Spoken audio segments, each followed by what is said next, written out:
Alright, in this video we're going to show you how we fill in this gap on this handlebar to stabilize it in this custom electric bike job. We started this by scanning the stem. Salome is putting the little white reference points on there and scanning it, and the reference points are placed on there so that the computer knows where it has scanned and where it is in space. You can see a representation after a few scans of what the computer's seeing. And we had to scan it because that inner stem is in a regular shape and we wanted that spacer to match up perfectly. So in the software, Salome can take these measurements and get everything we needed to create an actual representation inside the Waterjet machine. We can get diameters and where they are in relationship to each other. When we take those information, we can put them right in the machine, make our model, to set our cut speed and cut quality, and push play.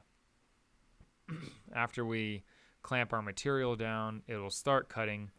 The water that's spraying up right here is where it hasn't fully cut through the material.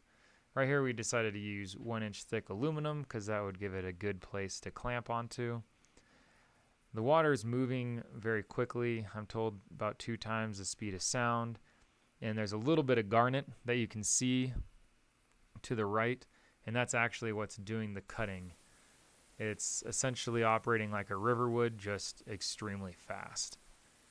So once it cuts the profile, you have to be careful so that it doesn't fall into the water, but we can take that piece, match it up to the actual pipe to see how well it fits. It turned out that this was a pretty snug fit, which is what we want. There's not a lot of play, but still slides smoothly. So we take the bike handlebar, put a little notch in there so that as you turn, it has a physical stop so it doesn't rotate. Put a clamp on there so it keeps a nice tight fit, and see how it slides in nicely without a lot of play. Thanks for watching, and we'll see you next time.